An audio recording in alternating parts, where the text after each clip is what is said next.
The Rustwater steel mill had stood at the edge of town for over a century, coughing smoke into the sky and feeding the town's lungs with iron dust. But when the company went under, it became nothing more than a skeleton of black steel and shattered windows, a carcass no one dared pick clean. Now, the demolition crew had been sent in. 6 people in all, armed with saws, crowbars, and heavy gloves.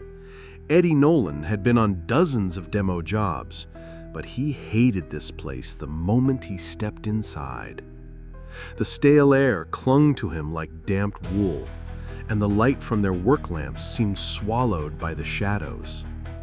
The first day passed quietly, just cutting out old piping and clearing scrap. But near the end of the shift, Eddie heard a strange sound in the boiler hall. Drip, drip, drip. They followed it to a fractured water main, except it wasn't water.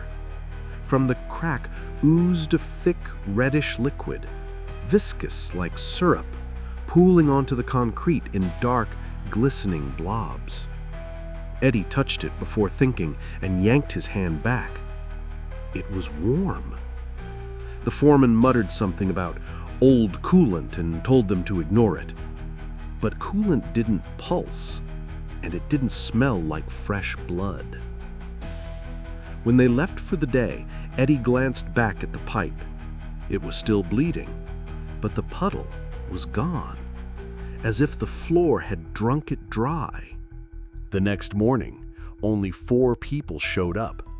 The others had called in sick. The work took them deeper into the mill, through maintenance corridors choked with shadows, past massive furnaces that loomed like sleeping giants. Rust coated every surface, thick and brittle, flaking away with the slightest touch. In one tunnel, Maria froze mid-step. "Something just moved," she whispered. They all turned. The rust along a wall had rippled, not like dust falling, but like something inside was crawling along it. For a moment, Eddie swore he saw a bulge moving inside the pipe, traveling in slow pulses, as if being pushed by an unseen heartbeat.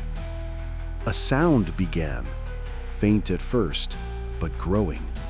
Not the clang of metal, but a deep groan that vibrated through the soles of their boots. Eddie pressed his ear to the wall. It felt like it was breathing. Then, in the machine room, they found another broken pipe. This one wasn't just leaking, it was gushing, flooding the floor with warm, thick red liquid. The rust was peeling away in wide sheets, revealing something beneath. Not clean steel, not corroded metal. It was smooth and glistening, crisscrossed with branching vein-like ridges. That night, Eddie dreamed of the mill. But it wasn't made of metal anymore.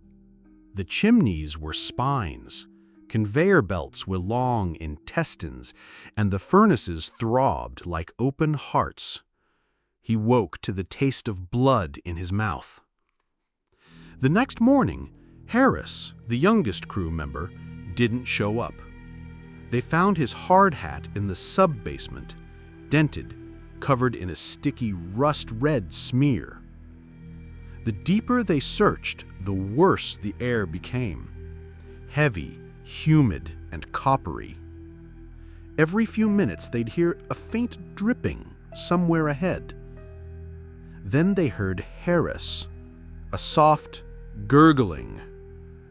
They followed the sound into a narrow corridor and stopped cold.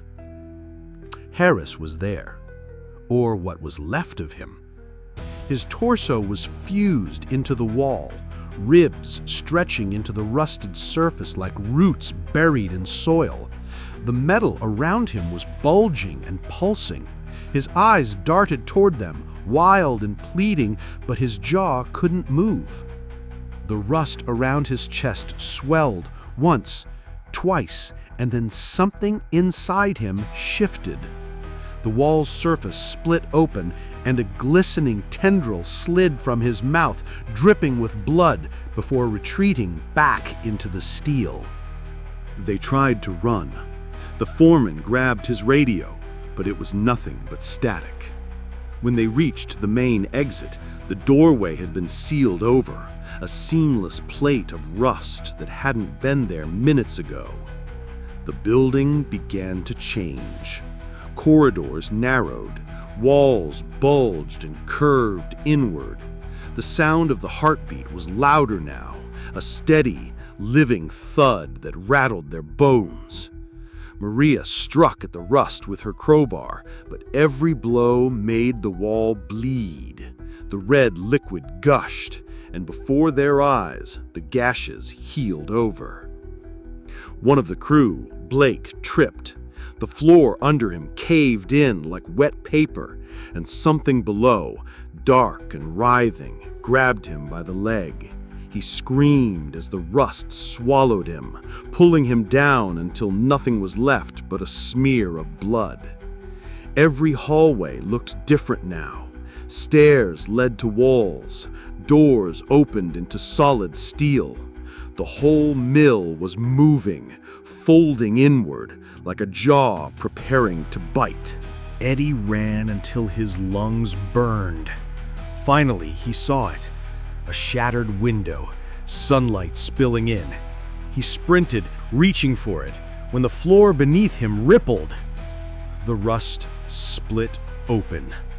Rising from the foundations came something massive, a skeleton made of pipes and girders, cables dangling like muscle tissue, its body slick with blood. Its head was nothing but a gaping, jagged maw of twisted steel. It had no eyes, but Eddie felt it watching him, felt it recognizing him. He understood now. Rustwater wasn't a dead building. It had never been dead. The decades of industry had only fed it, layer by layer, until the steel was part of its flesh. The floor opened wide, the red liquid rushing upward. Eddie screamed as it took him, the warmth filling his lungs until everything went dark. When the next demolition team arrived a week later, they found no rust, no blood, no trace of the crew. The steel was pristine, as if the building had been scrubbed clean. Only the smell remained, that faint metallic sweetness. And somewhere deep inside the walls, something was still dripping.